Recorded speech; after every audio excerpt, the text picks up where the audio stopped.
Story 1. The Woman at the End of the Hall. Our first story takes us to the crumbling remains of the Litchfield State Hospital for the Insane. Abandoned since 1994, it sits on a stretch of overgrown land in rural Connecticut, a monument to an era when the forgotten were sent to disappear. 43 acres of decay, 7 buildings connected by underground tunnels, and a history so dark that locals still refuse to drive past after sunset. For decades, it was a place where people went in and never came out. Not just patients, girls from the surrounding towns, women who walked alone. The hospital had a reputation long before it closed. Whispers followed the staff home, rumors about the basement morgue, stories about the night shift that no one would confirm. But the most persistent legend was about a single patient. Patient 213, a young woman named Clara Bennett. The files, which were leaked online in 2008 by a former orderly with a guilty conscience, state that Clara was admitted on the night of November 14, 1962. She was found wandering along Route 44, barefoot, wearing only a thin nightgown despite the freezing rain. A state trooper pulled over to help her. He said she was walking with her arms stretched out in front of her, fingers splayed, like she was trying to feel her way through darkness. She was catatonic. Her lips were moving, but no sound came out. Her eyes were open, but she didn't blink, not once during the entire ride to the hospital. The official diagnosis was psychogenic stupor with dissociative features. The treatment was electroconvulsive therapy, heavy sedation, and indefinite commitment. She was placed in the maximum security wing on the 3rd floor, in a room with restraints bolted to the bed. She was given a number, 213. She was never called Clara again. But the truth, as pieced together from whispers that survived for decades and a single damning testimony from that same orderly who leaked the files, was something far more calculated. Clara Bennett was not insane. She was not a danger to herself or others. She was a 23-year-old textile worker who took the bus home every night at 11 o'clock. She lived with her mother. She sang in the church choir. She had never had so much as a parking ticket. On the night of October 31, 1962, Halloween, Clara missed her bus. She decided to walk. It was only 2 miles. She took the shortcut through the woods behind the abandoned lumber mill. She was found in a drainage ditch 12 hours later by a farmer checking his fence line. She was alive, but barely. Her body told the story her mind could not. The police took photographs. The hospital recorded her injuries. But when Clara began to show signs of recovery, when her eyes started to focus, when her lips started to form words, she was transferred. Not to a regular hospital, to Litchfield State, committed by a judge who had played golf with the county prosecutor for 20 years. Committed so she could never testify, so her story would die with her behind those walls. But stories don't die, they wait. Fast forward to October 2007. A group of 5 urban explorers from Boston called themselves the Shadow Chasers. They were veterans of the scene. They had documented abandoned asylums, prisons, and sanitariums across New England. They knew the risks. They knew the legends. They went in anyway. The group consisted of 3 men and 2 women. Mark Hendricks, the leader, was a 29-year-old freelance photographer who specialized in decay imagery. Derek Moss was his sound guy, a wiry 26-year-old who carried high-end recording equipment. Sarah Chen and her girlfriend, Jamie Olvera, were the researchers. They handled the history and the navigation. The 5th member was a man named Victor Toll, a former paramedic who served as their safety officer. He carried a trauma kit, extra flashlights, and a satellite phone. He was the only one who never laughed at the ghost stories. They arrived at Litchfield at 9:47 p.m. on a Saturday. The moon was nearly full. The temperature was dropping fast. They parked 2 miles away on a logging road and hiked in through the northern tree line, bypassing the chain-link fence where a section had been cut years earlier by other explorers. The main building rose out of the darkness like a tombstone. 5 stories of red brick streaked with black mold. Every window was either shattered or boarded. The front doors were chained and padlocked, so they entered through a basement loading dock where the rusted remains of a gurney still sat, its wheels seized, its leather straps dangling like dead vines. The basement was exactly what you would expect. Pools of stagnant water, peeling paint that hung from the ceiling like skin. A row of steel refrigerated drawers built into the far wall, the old morgue. Sarah noted that the temperature in the basement was noticeably colder than outside. Jamie's breath was visible. Victor checked his thermometer and said nothing. They moved upstairs, documenting everything. Mark took hundreds of photographs.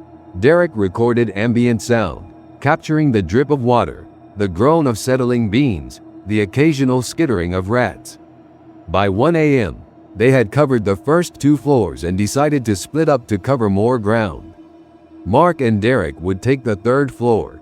Sarah, Jamie, and Victor would take the 4th. They agreed to meet back in the central rotunda at 2:30 a.m. Mark and Derek climbed the stairs to the 3rd floor. The stairwell was narrow, the steps concrete and treacherous with debris. The door at the top was heavy, swollen from decades of moisture. Mark had to shoulder it open. The 3rd floor was different from the others. The air was thick, silent, not the silence of abandonment, but something denser, something that pressed against the eardrums. The hallway stretched before them, easily 200 feet, lined on both sides with doors, all closed. The floor was littered with shattered glass, fallen ceiling tiles, and the skeletal remains of old hospital beds that had been stripped for scrap metal. Mark raised his camera and began shooting. Derek followed, sweeping his equipment left and right, recording the ambient texture. They found the restraints room at the far end of the hall. It was smaller than the other rooms, maybe 10 feet by 10 feet. The walls were covered in scratch marks, not random damage from vandals or neglect. These were deliberate, deep grooves carved into the concrete, running from floor to ceiling, layer upon layer, as if someone had spent years trying to claw their way out. Some of the grooves were stained dark brown. Blood, old, but unmistakable. In the center of the room was a bed frame, bolted to the floor. The mattress was long gone, but the restraints remained. Leather cuffs attached to chains, the leather cracked and stiff, the buckles still fastened. There were 4 cuffs, 2 for wrists, 2 for ankles, and there, scratched into the concrete above the headboard, barely visible beneath layers of grime, was a single word: Clara. Mark knelt down to photograph the scratches up close. Derek stood in the doorway. Later, when Derek reviewed his recordings, he discovered something strange. For the first minute, there was nothing but the usual sounds: the creak of Mark's knees, the click of his camera shutter, the distant drip of water. Then, at exactly 1:47 a.m., his equipment captured a whisper that neither man heard with their own ears at the time. A woman's voice, dry as bone dust, said, "Which one of you wanted to see?" Derek would later swear that at that moment, the temperature in the room dropped so fast he could see his own breath. Mark felt it too. He stood up slowly, his camera hanging from its strap, his eyes scanning the darkness beyond the doorway. That's when they saw her. She was standing at the far end of the hallway, approximately 150 feet away. The moonlight filtering through the broken windows at the opposite end of the corridor illuminated her in silhouette. A woman, small, slight, wearing what appeared to be a stained, tattered hospital gown that hung off one shoulder. Her feet were bare, her head was tilted at an unnatural angle, as if her neck had been broken and never properly healed. Mark raised his camera out of instinct. He later said that through the viewfinder, she looked more solid than anything else in the building. Not translucent, not hazy, real, more real than the walls around her. Derek whispered, "Mark, we need to go, now." But as they backed away, the figure didn't move. Instead, her voice came again, not from the end of the hallway this time, but from directly behind them. Inside the restraints room, the voice was the same dry whisper. but now it was close enough to feel against the back of their necks. You wanted to see what I looked like underneath. Which one of you said that? Mark froze. His blood turned to ice water in his veins because he remembered. Years ago, before the shadow chasers existed, before he ever picked up a camera, Mark had been a different person. He was 22, freshly graduated from art school, and he spent his nights on underground forums dedicated to true crime and medical oddities. He was young. He was stupid. He wanted to be edgy. On a thread about the Litchfield State Hospital, someone had posted a blurred photograph of the restraints room. Mark had commented beneath it. His exact words, which he had long since forgotten, were, "I wish I could see what she looked like underneath all that." The autopsy photos. I bet she was beautiful. He was talking about Clara. He had read her story in a forum post and, like a fool, he had reduced her suffering to aesthetic curiosity. He had wanted to see her body laid out on a steel table, cut open, catalogued. He had wanted to see her the way the men who put her there had seen her. As something to look at, something to consume. And now she was here. And she remembered. Mark tried to speak, but his throat had closed. His legs wouldn't move.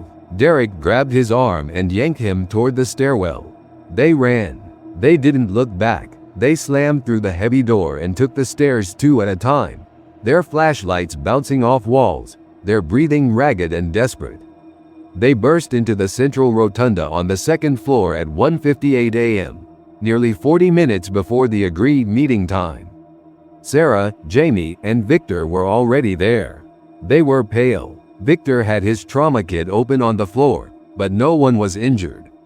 Sarah was crying. Jamie was holding her, but Jamie's hands were shaking. Victor looked at Mark and Derek and said, "We're leaving." Now, no one argued. They gathered their equipment in silence. They exited through the basement loading dock the way they came. They hiked 2 miles back to the cars in complete darkness, no headlamps, no talking. The moon had disappeared behind clouds. The temperature had dropped another 10 degrees. They drove in 2 cars back to Boston. Mark and Derek rode together. Neither spoke for the first hour of the drive. Finally, Derek asked, "What did she mean? About who wanted to see?" Mark didn't answer. He kept his eyes on the road. But that night, when he got home, he did something he had never done before. He logged into the old forum. He found the thread from 2004. He found his comment, and then he scrolled down to see if anyone had replied. There was a reply, posted on October 31st, 2007, the same night they were at Litchfield. The timestamp was 1:47 a.m. The username was a string of numbers, 213. The reply contained no text, just a single photograph. It was an image of Mark, taken from inside the restraints room, from the corner near the ceiling.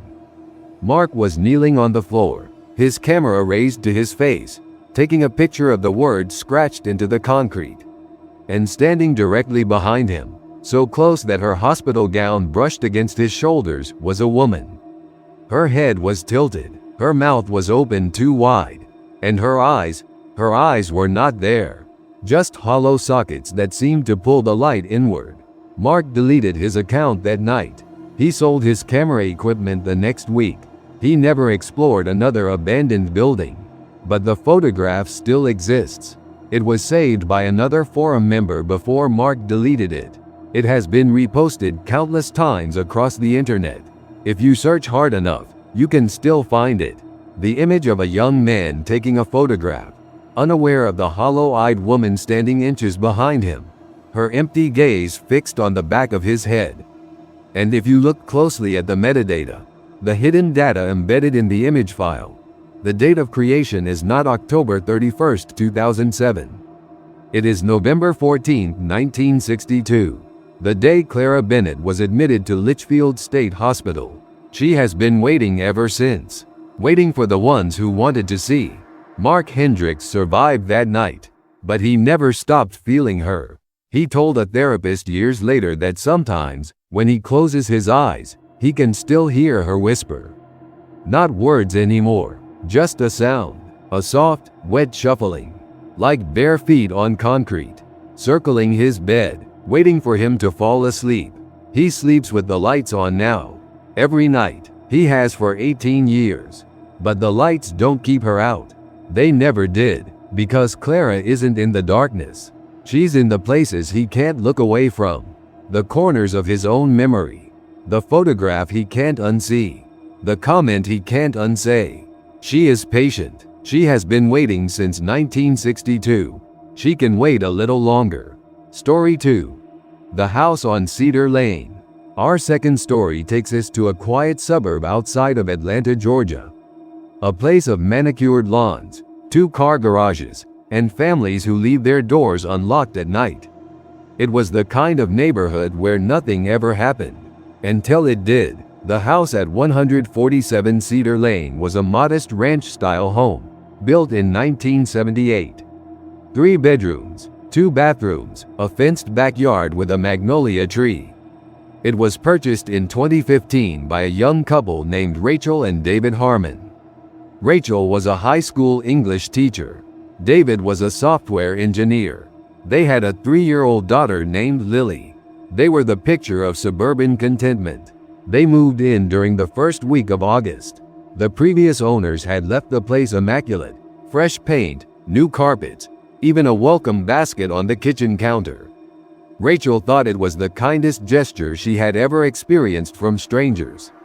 She didn't know why anyone would want to leave such a perfect home. She found out 3 weeks later. It started with small things. Lily would wake up in the middle of the night crying, but when Rachel went to check on her, Lily would be asleep. Not just asleep, peaceful. Her face relaxed, her breathing steady. But the crying was unmistakable. Rachel heard it through the baby monitor, clear as day. A child's voice, calling out. But not Lily's voice. A different voice, older, hoarser, somehow, as if the throat making the sound had been damaged. Rachel mentioned it to David. He dismissed it as interference on the monitor. Neighbors with the same frequency, he said. They changed the channel. The crying continued. Then came the smell. It started in the basement. A faint, sweet odor, like flowers left too long in water. Decaying roses. Rachel assumed it was a dead animal, a mouse, a rat, and asked David to check the crawl spaces. David spent an afternoon in the basement with a flashlight and a dust mask. He found nothing. No carcass, no nest, no source for the smell. But he did find something else. Behind the water heater, wedged between the concrete foundation and the wooden framing, was a small cardboard box. It was sealed with packing tape and marked with a single word in black marker: keep. David brought the box upstairs. He and Rachel opened it together on the kitchen table. Inside were photographs, dozens of them, Polaroids, mostly, the kind that develop in your hand. They were old. The paper was yellowed, the edges curled. The images were of a woman, a young woman, maybe 20 years old, with long dark hair and a narrow face. In some photos, she was smiling at the camera. In others, she was posed in front of the house, standing by the magnolia tree, sitting on the front steps. In one photograph, she was holding a toddler, a little girl with the same dark hair, the same narrow face. The photos were dated 1992, 1993, 1994, then nothing. Rachel turned the box over. Taped to the bottom was a folded piece of notebook paper. She unfolded it carefully. The handwriting was tight, cramped, the letters pressed hard into the page as if the writer had been angry or afraid. It read, her name was Melissa. She lived here with her daughter, Sophie. In 1994, a man broke in through the basement window. He was never caught. Melissa tried to protect Sophie. She didn't succeed. The police took Sophie. They said she was too young to remember. But I remember. I remember everything. I'm writing this because I'm leaving and I want someone to know. The house knows. The basement knows. And sometimes, when it's quiet, I can still hear her. Melissa, crying for Sophie, crying for help that never came. If you live here, do not go into the basement at night. Do not leave your daughter alone. And if you hear crying from the baby monitor, it is not your child. It is Melissa, and she is looking for her little girl. Rachel read the letter 3 times. Then she folded it back up, placed it in the box, and looked at David. We need to call the police, she said. David agreed. They called the non-emergency line and explained what they had found. A detective came to the house the next day. He took the box, the photographs, the letter. He looked uncomfortable the entire time. When Rachel asked if he knew anything about the case, he hesitated. Then he told her, in 1994, there had been a home invasion at 147 Cedar Lane. The victim was a 22-year-old woman named Melissa Hart. She was a single mother. Her daughter, Sophie, was 3 years old, the same age as Lily. Melissa was attacked in her basement. She was raped and strangled. Her body was found by her mother, who had come to pick up Sophie for a scheduled visit. The intruder was never identified. The case went cold. Sophie was placed with her grandmother and eventually moved out of state. The house was sold a year later. No one mentioned the crime. No one had to. The real estate disclosure laws in Georgia at the time did not require sellers to disclose murders on the property. The Harmons had bought the house without knowing what happened inside it. Rachel asked the detective what happened to Sophie. He said she was grown now, living somewhere in Florida. He offered to pass along a message, but Rachel declined. She didn't know what she would say. I live in the house where your mother was murdered, and I think she's still there. She decided to let it go. She told herself the smell was a dead animal. She told herself the crying on the baby monitor was interference. She told herself the photographs were just a sad piece of history, nothing more. But the house had other plans. A month after they found the box, Rachel started dreaming. In the dreams, she was standing in the basement. The concrete floor was cold under her bare feet. The water heater hummed in the corner. The single bare bulb hanging from the ceiling cast harsh shadows. And in the center of the room, sitting on the floor with her knees drawn to her chest, was a woman. The woman was young, dark hair, narrow face. She was wearing a nightgown, white, stained with something dark. She was crying, not sobbing, but a steady, hopeless weeping, the kind that comes from a place beyond grief. Rachel tried to approach her, but the woman looked up. Her eyes were swollen. Her lip was split. Her throat was ringed with bruises shaped like fingers. She opened her mouth to speak. The sound that came out was not a voice. It was the same cry Rachel heard on the baby monitor. Hoarse, damaged, desperate. Sophie, where is Sophie? Is she safe? Please, tell me she's safe. Rachel woke up screaming. The dreams continued, every night for 2 weeks. Always the same. The basement, the woman, the question about Sophie. Rachel began to dread sleep. She started drinking coffee at all hours, staying awake until her body forced her to collapse. David grew concerned. He asked her what was wrong. She told him about the dreams. He suggested she see a therapist. She agreed, but she didn't go. She knew a therapist couldn't help her. This wasn't in her mind. This was in the house. The breaking point came on a night in October. Rachel was in the kitchen, making dinner, when Lily came running in from the living room.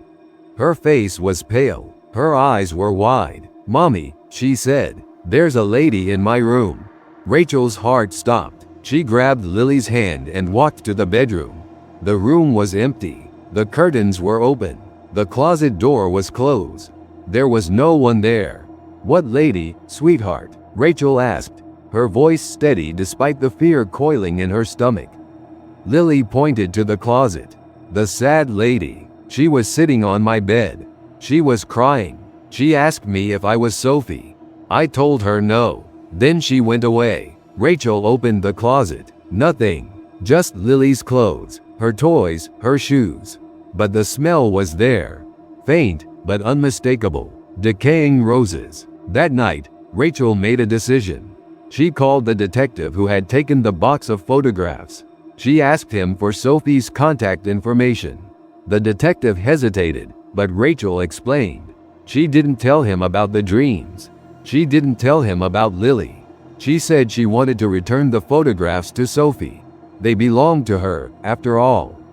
The detective gave her a phone number. Rachel called the next morning. A woman answered. Her voice was cautious, guarded. "Sophie?" Rachel said. "My name is Rachel Harmon. I live in your mother's old house. I found some things that belong to her. I thought you might want them." There was a long silence. Then Sophie spoke. Her voice cracked. "I know who you are. The detective called me. He said you found the box.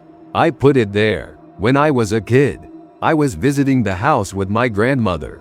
The new owners let us walk through. I hid it behind the water heater. I wanted someone to find it. I wanted someone to know." Rachel asked if Sophie would be willing to talk. Sophie agreed. They met at a coffee shop halfway between Atlanta and Sophie's home in northern Florida. Sophie was 32 now. She had her mother's dark hair, her mother's narrow face. She looked tired. She looked haunted. They talked for 3 hours. Sophie told Rachel what she remembered from that night. She was 3 years old, but some memories had stuck. She remembered being woken up by a noise downstairs. She remembered her mother telling her to hide in the closet. She remembered the sound of footsteps on the stairs. She remembered her mother screaming. And then, she remembered nothing else until the police arrived. She told Rachel about the years that followed. Living with her grandmother, therapy, nightmares, the constant, crushing weight of not knowing who had done it, why, or if he would come back. She told Rachel that she had spent her entire life looking for answers. She had hired private investigators. She had combed through police files. She had even visited the house as an adult, standing in the basement, trying to feel something. Anything. "I never felt her," Sophie said. "My mother. I always wanted to, but I never did. I thought maybe she was gone. Maybe she moved on. But now you're telling me she's there. She's in the house, and she's asking about me." Rachel nodded. "She wants to know if you're safe." Sophie started to cry. She cried for a long time. When she finally stopped, she looked at Rachel with an expression that was part grief, part hope. "Can I come to the house? Can I see her?" Rachel hesitated. She didn't know what would happen. She didn't know if Melissa would appear for Sophie the way she had appeared for her. But she couldn't say no. She owed Sophie that much. She owed Melissa that much. They drove to Cedar Lane together. Sophie was silent the entire way. When they pulled into the driveway, she stared at the house. The magnolia tree was still there, larger now, its branches spreading over the front lawn. The steps where her mother had posed for photographs were the same. They went inside. Lily was at a neighbor's house. David was at work. The house was empty. Rachel led Sophie to the basement door. It was a simple wooden door, painted white, with a brass knob. Rachel had avoided this door for weeks. She had taped it shut, then removed the tape when she realized how ridiculous that was. She couldn't tape out a ghost. She opened the door. The stairs descended into darkness. The smell rose up to meet them. Decaying roses, stronger than ever. Sophie went first. Rachel followed. The basement was the same as always, concrete floor, water heater, bare bulb. But tonight, the bulb was flickering. It had been fine earlier. Rachel had checked. Sophie walked to the center of the room. She stood exactly where Rachel had seen Melissa sitting in her dreams. She closed her eyes. She took a deep breath. "Mom," she said. Her voice was barely a whisper. "I'm here. I'm safe." The flickering stopped. The bulb steadied. The basement was silent. Rachel held her breath. Then she felt it. A presence. Warm. Gentle. It moved past her, toward Sophie. It wrapped around Sophie like an embrace. Sophie gasped. Her eyes flew open. Tears streamed down her face. "I feel you," Sophie said. "I feel you, Mom. I'm okay. I'm okay." The warmth lingered for a moment longer. Then it began to fade. The smell of roses grew stronger for a moment, almost overwhelming, and then it dissipated. The basement air cleared. The bulbs stopped flickering. The silence that remained was different, lighter, peaceful. Sophie stood in the center of the room for a long time. Then she turned to Rachel. "She's gone," Sophie said. "She was waiting for me. She needed to know I was safe.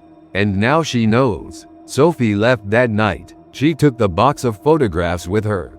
She promised to stay in touch, but Rachel never heard from her again. She didn't expect to. Some chapters need to close. After that night, the house on Cedar Lane changed. The smell disappeared. The baby monitor went silent. Lily stopped talking about the sad lady. Rachel stopped dreaming. They lived in the house for 3 more years before moving to a larger place when Lily started school. They never had another experience. The house was just a house. But sometimes, late at night, Rachel would think about Melissa, a young woman who died defending her daughter, a mother who couldn't rest until she knew her child was safe. Rachel had helped give her that peace. It was the least she could do. She still has the letter, the one Sophie hid in the box. She keeps it in her nightstand drawer. She doesn't read it often, but she knows it's there. A reminder that some bonds are stronger than death. That love, even when it's trapped, will always find a way to reach the ones it holds. And sometimes, when the magnolia tree outside her window blooms in the spring, Rachel thinks she can smell roses on the breeze. Sweet, faint, gone before she can fully catch it. But she knows it was there. Story 3. The Crossroads of Hope County. Our third and final story takes us to the rural backroads of Hope County, Alabama. A place where the pavement ends and the dirt roads begin, where the pine forests press close on either side, and where the nearest neighbor is often miles away. It is beautiful country, isolated country, the kind of country where a person could disappear and no one would notice for days. In the summer of 2009, a 17-year-old girl named Tessa Rollins disappeared from Hope County. She was last seen walking home from her boyfriend's house along Old Mill Road, a 2-lane gravel track that cuts through 12 miles of dense woodland. Her parents reported her missing when she didn't come home for breakfast the next morning. A search was organized. Volunteers combed the woods for 3 weeks.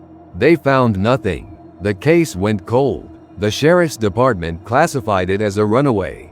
Tessa's parents insisted she would never run away. She was a good student. She had a job at the local diner. She was saving money for college. But without evidence, without a body, there was nothing to be done. The story faded from the headlines. The search parties stopped. Life in Hope County returned to what passed for normal. But the people who lived along Old Mill Road knew something was wrong. They started reporting strange occurrences, strange sounds in the woods at night, not animals, but something that sounded like sobbing. A woman's voice, calling for help, but when anyone went to investigate, the voice would stop. It would move, deeper into the trees, always just out of reach. Some of the locals stopped going out after dark. Others started carrying guns. The sheriff dismissed it as coyotes or the wind. But the stories persisted. The first documented encounter happened in October of that year. A hunter named Waylon Cross was out in the woods before dawn, setting up his deer stand near a clearing known as the Crossroads, a place where 5 dirt trails intersected in a star-shaped pattern. Locals avoided the crossroads. They said it was bad land, old land, land that had been used for things best forgotten. Waylon was not a superstitious man. He had hunted these woods for 40 years. He knew every trail, every creek, every hollow. He wasn't afraid of the dark. He wasn't afraid of the stories. But that morning, something made him stop. He was standing at the edge of the clearing, his rifle slung over his shoulder, when he saw a figure emerge from the tree line on the opposite side. A girl, young, thin, wearing a white tank top and jeans. Her feet were bare. Her dark hair was tangled with leaves and twigs. She was walking slowly, unsteadily, as if she were injured. Waylon called out to her, "Hey, you all right? You need help?" The girl stopped. She turned toward him. Even in the dim pre-dawn light, Waylon could see that her face was wrong. Her features were slack, expressionless, like a mask that didn't quite fit. Her eyes were open, but they didn't blink. They didn't move. They stared straight ahead, fixed on something Waylon couldn't see. And then she spoke. Her voice was not her own. It was deeper, rougher. It came from her throat, but it did not belong there. He took me down the old road. He said he would take me home. He took me to the water instead. Waylon's blood ran cold. He had heard that voice before. Not the girl's voice, but the voice behind it. It was the voice of someone who had been hurt so badly that their soul had been scraped raw. It was the voice of someone who had died screaming. "Who are you?" Waylon asked. His hand was shaking on his rifle. The girl tilted her head. The movement was wrong. Too slow. Too deliberate. Like a doll being manipulated by invisible strings. "My name was Tessa. He put me in the water. He put me under the rocks.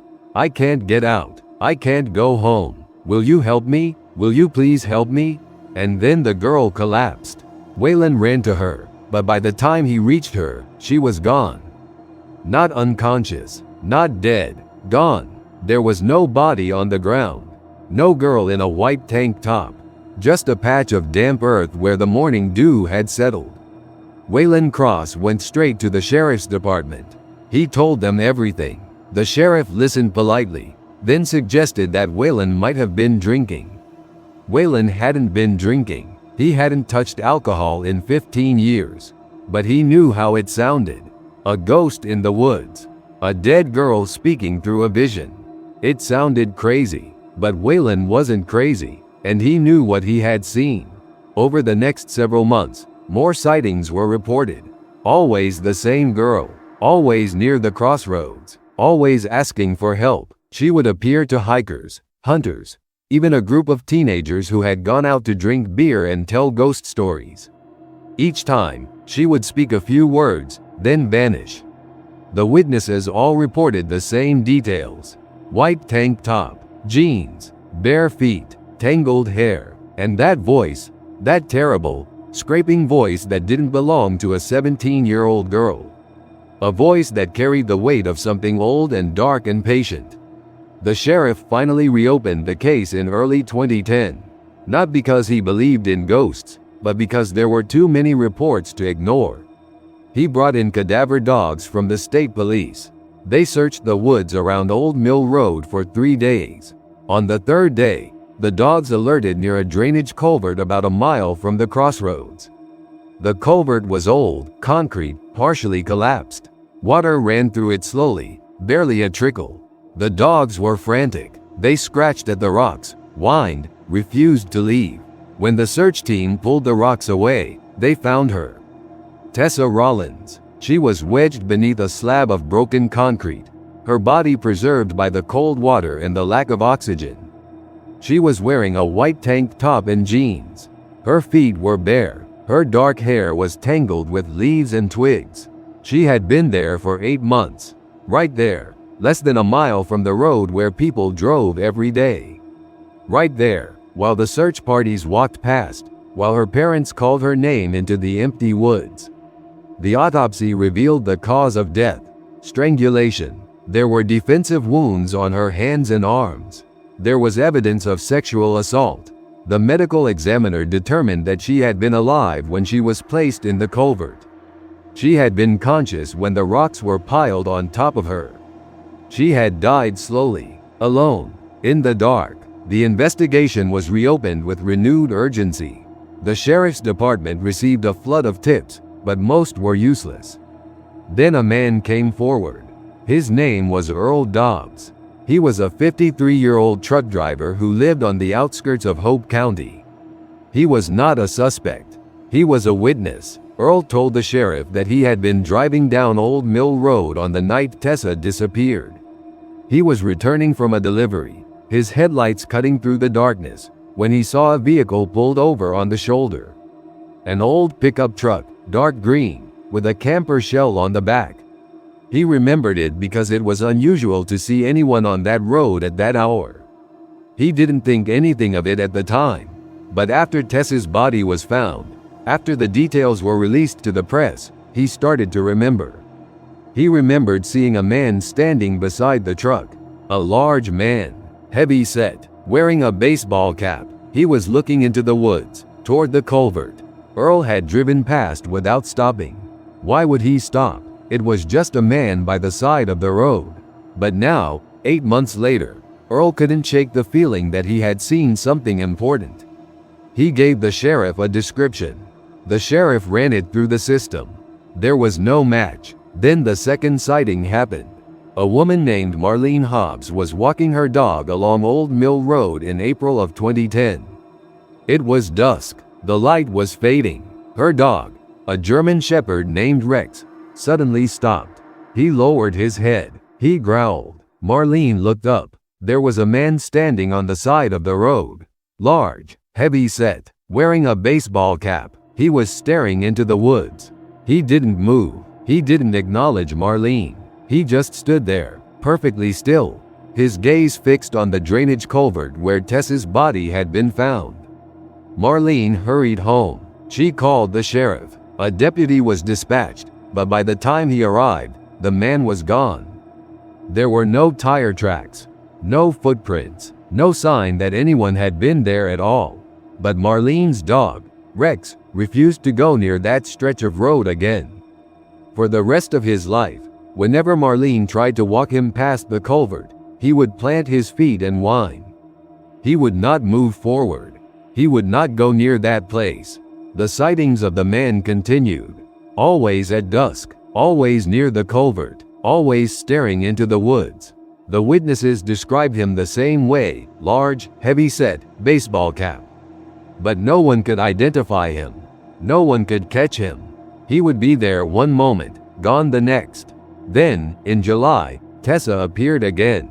This time, it was to a woman named Linda Cross, Waylon's wife. Linda was driving home from work along Old Mill Road. It was late, nearly midnight. Her headlights illuminated the road ahead, the tall pines on either side. She was tired. She was thinking about dinner, about her kids, about the long day she had just finished. And then she saw a figure standing in the middle of the road. She slammed on her brakes. Her car skidded to a stop, gravel flying. The figure didn't move. It was a girl, young, white tank top, jeans, bare feet, tangled hair. Linda's first instinct was to get out, to help. But something stopped her, something about the way the girl stood. Too still, too straight, like a photograph, like something that wasn't quite alive. The girl turned. Her face was slack, her eyes were hollow. And then she spoke, that same terrible voice, scraping, ancient, full of pain. He comes back. He always comes back. He watches the water. He wants to see if I'm still there. But I'm not there anymore. I'm here, and I see him. Linda didn't wait. She threw her car into reverse, backed up 100 feet, and then turned around in a driveway. She drove home shaking. She told Waylon what she had seen. Waylon called the sheriff again. This time, the sheriff listened. He had been following the case closely. He knew about the sightings. He knew about the man in the baseball cap. He didn't believe in ghosts, but he believed in the pattern. Someone was watching that culvert. Someone was coming back to the scene. The police set up surveillance. For 2 weeks, they watched. Nothing. For 3 weeks, nothing. They were about to pull the surveillance team when, on the 23rd night, a vehicle appeared on Old Mill Road. An old pickup truck, dark green, camper shell, just as Earl Dobbs had described. The truck pulled over near the culvert. A man got out, large, heavy-set, baseball cap. He walked to the edge of the road and stood there, staring into the woods. He didn't move. He didn't look around. He just stood there, his gaze fixed on the place where Tessa Rollins had been hidden. The police moved in. The man didn't run. He didn't resist. When they handcuffed him, he looked at them with a blank expression. His name was Harlan Voss. He was 56 years old. He had no criminal record. He lived alone in a trailer about 10 miles from the culvert. He worked as a mechanic at a local garage. No one had ever suspected him. But when the police searched his property, they found evidence. Photographs, dozens of them, girls, young women, all taken without their knowledge, all taken along remote roads, in parking lots, outside their homes. Tessa was among them. There were others, girls whose names the police didn't know, girls who had vanished from towns across 3 states. Harlan Voss was charged with the murder of Tessa Rollins. During the trial, the prosecution presented a mountain of evidence: DNA, fiber analysis, the photographs, the truck. But perhaps the most compelling evidence came from a witness who was not in the courtroom. A witness who could not testify in any conventional sense. A woman named Carol Denton took the stand. She was a forensic psychologist who had interviewed Voss during the pre-trial proceedings. She testified that Voss had made a strange statement. He had asked her, repeatedly, if the police had found a camera near the culvert. He said he had lost a camera. He said he had gone back to look for it many times, but he could never find it. It was the only thing he seemed to care about. Not the girl, not the murder, the camera. The camera was never found. The police searched the culvert, the surrounding woods, the road. No camera. It was as if it had vanished. After the trial, after Voss was convicted and sentenced to life in prison, the sightings stopped. The girl in the white tank top no longer appeared on Old Mill Road. The man in the baseball cap no longer stood by the culvert. The woods grew quiet. The locals stopped carrying guns when they went out after dark. But some things remained. The Crossroads, for one. People still avoid it. They say the land is bad, old, used for things best forgotten. They say that if you go there at midnight, on the night of a new moon, you can see a faint light moving through the trees. A light that doesn't come from any source. A light that moves like a person. Searching. Tessa Rollins was buried in the Hope County Cemetery, beneath a headstone that reads, "Beloved daughter. Taken too soon. Rest in peace." Her parents visit her grave every week. They leave flowers. They talk to her. They tell her they love her. But sometimes, late at night, when the fog settles over the cemetery and the pines creak in the wind, they wonder if she is resting. They wonder if she is at peace. Because the stories say that the dead who die in violence do not always leave. They linger, they wait, they watch, and sometimes, when the living fail to bring justice, the dead take matters into their own hands. Harlan Voss died in prison in 2018. The official cause of death was heart failure, but the guards who found him said something strange. They said his eyes were open. They said his face was frozen in an expression of absolute terror. They said that when they entered his cell, the temperature dropped so fast that they could see their own breath. And on the wall behind his bunk, scratched into the concrete, were 4 words. "I see you now." The scratches were deep, fresh. The guards had done a cell check 2 hours earlier. The wall had been clean. No one could explain it. No one wanted to. The cell was sealed. The wing was closed for renovations that never happened. And the guards who were on duty that night, they don't talk about what they saw. They don't talk about the cold. They don't talk about the scratches. They don't talk about the look on Harlan Voss's face. But if you ask them, late at night, when they've had a few drinks and the memories come back, they might tell you one thing. They might tell you that when they opened that cell door, they smelled something faint. Something sweet, like flowers left too long in water, like the woods after a summer rain, like the girl who waited 8 months to be found, like the justice that comes, not from a courtroom, but from the darkness beyond. Tessa Rollins was taken. She was hurt. She was silenced. But she did not disappear. She found a way to speak. She found a way to be seen. And in the end, she found a way to make sure that the man who took her would never take anyone else. They say the dead have no voice. But they are wrong. The dead are listening. The dead are watching. And sometimes, when the living close their eyes, the dead open theirs. If you watch the full video, like, share and subscribe for next video.